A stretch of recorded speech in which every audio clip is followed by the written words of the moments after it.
If for any reason my husband happens to come home late, and within that period, whilst he was away, I wasn't able to reach him on his cell phone, the natural thing that will occur to me after prayers is worry. So my reactions and utterances to him when he walks through the door of our house will be to express that emotion of worry and excitement that he is back. So I will say something like, "Oh, thank God you are back. Welcome. What happened? Did you lose your cell phone? I couldn't reach you. It got me worried. So worried." Then he will explain to me what must have happened and why he has to come late. The atmosphere in that kind of communication will be one of care and concern, not tension. And I would have succeeded perhaps in making the tension and the pressure lighter for him. The Bible says, soft words turn away wrath. Yes. However, if I am upset why his cell phone is not going through, then I begin to read meanings into that. You know the meanings. Coupled with the fact that he came home late. Oh my God. It is that same negative emotions that I will express. My approach to the situation will also be negative. The atmosphere will be tense, people. No one will be happy.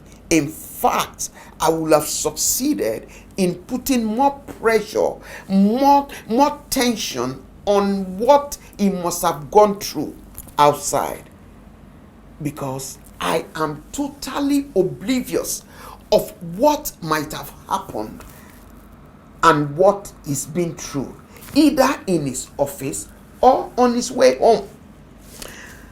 I was saying that in any situation, the manner of approach by a spouse can either give birth to a peaceful or tense atmosphere. Yes, beloved, wouldn't you rather choose peace by showing concern and care first, rather than multiplying your spouse's problems?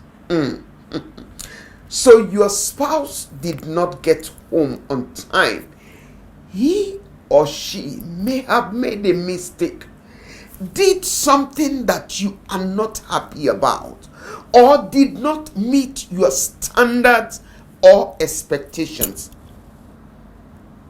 Therefore, you take the judgment seat to condemn, shout, using abusive words, criticize, complain, nag. All of those negative words will only enrage the situation. It's like putting fuel in fire. It will burn down the house. It is important to always remember that we all, every one of us, make mistakes. Expected challenges could happen.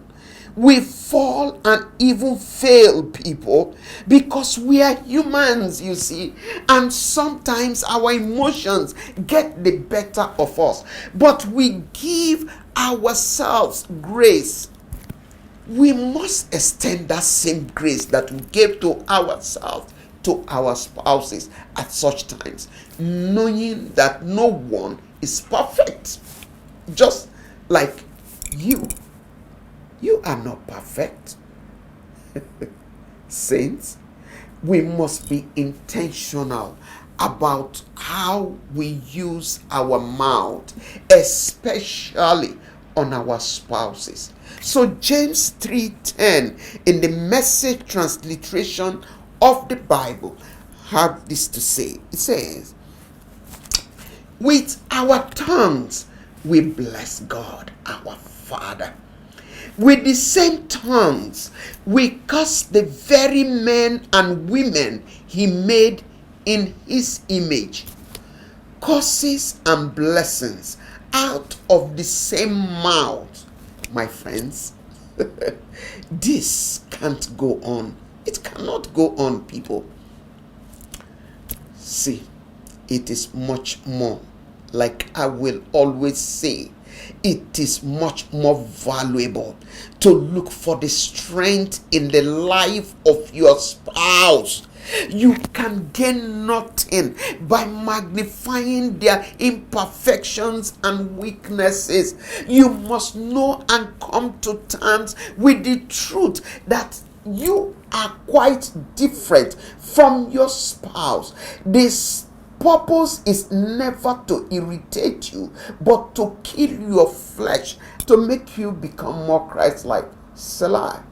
Beloved, communication, we all know, is the engine room of every relationship, more so in marriage. But it must be a healthy communication, because that is the kind of communication that will enable you to understand each other. Then it will give birth to commitment. It will build trust. If I trust my husband, then I will be patient with him in his mistakes, in his shortcomings, in his imperfections. I will be patient with him. I will always give the benefit of doubt in any situation.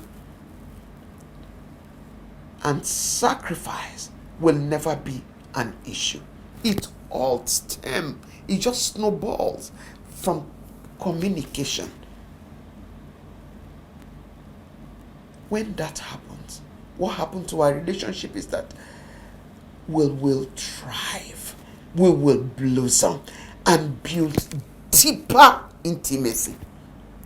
Healthy communication, people, is so salient for each partner to feel loved, to feel valued, to be cherished, to be appreciated, to be comfortable and vulnerable in the relationship, people. Healthy communication is what will determine that level of intimacy and enjoyable atmosphere.